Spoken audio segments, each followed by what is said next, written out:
Hi, I'm Dr. Cynthia Cote at MD Cote Medical Laser and Spa with multiple locations in Washington to serve you. Today we're going to talk about 5 myths about Botox. I know some people are kind of intimidated about Botox and that it can be kind of scary, but it's really not, and after we talk today you'll realize it's simple and easy and it could change your life.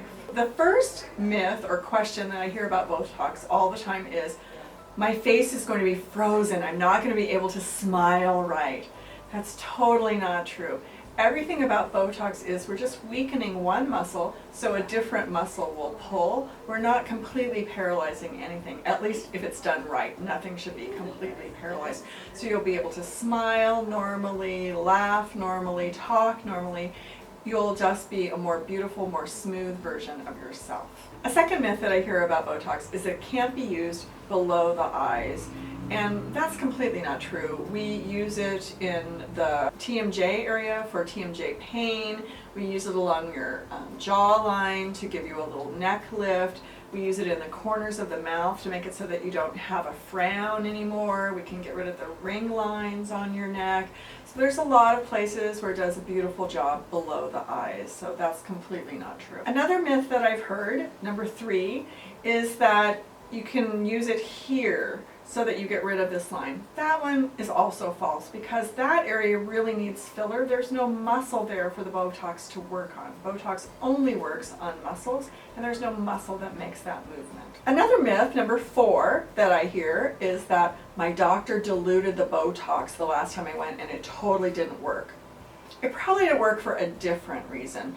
It's a myth that the doctors are diluting your Botox. Actually, what we're doing is reconstituting it. It comes to us in the little bottle, freeze-dried like a powder on the bottom of the bottle. And there's a set amount of saline to add to it for each indication, whether it's wrinkles or migraines or cerebral palsy. And so there's a certain way that it has to be diluted for each indication. A more common reason that it might not have worked is that it was a bad vial, or the vial had been not kept cold long enough. It has to stay very cold all of the time. And the number one thing that I hear is that I'm afraid of Botox because it's a poison. I don't want to put poison in my face. It actually is true that it's a poison. It comes from botulinum toxin, which is a food poisoning, but it's made in a lab and it's all sterile, and we use a tiny little amount and we use it differently. If it was going to be poisonous, it would have to be 10,000 units injected directly into a blood vessel like an artery or a vein. What we're actually using is injecting it into the muscle, and only about 20 to 60 units in your face. There are other indications where we might use 200 to 500, but still nowhere near the amount that it would take to be poisonous. A similar analogy is that many medicines were first discovered because they were poisonous, and then new applications were found for them at different doses or different types of use, different injection sites.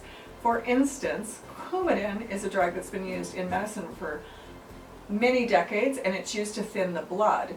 But it actually comes from rat poison at a much higher dose. So obviously we're not poisoning people with Coumadin, we're using it at a very prescribed lower dose. So Botox is not a poison, it's very safe and very easy to use. The first time that you use Botox, you might be really nervous or afraid about it, but then invariably, after you see what it can do for the lines on your face, you'll love it. It will change your life. So I hope after this you feel a little bit more comfortable with Botox. You can visit us for your free consultation in Maple Valley or Issaquah, Washington, and I look forward to seeing you soon.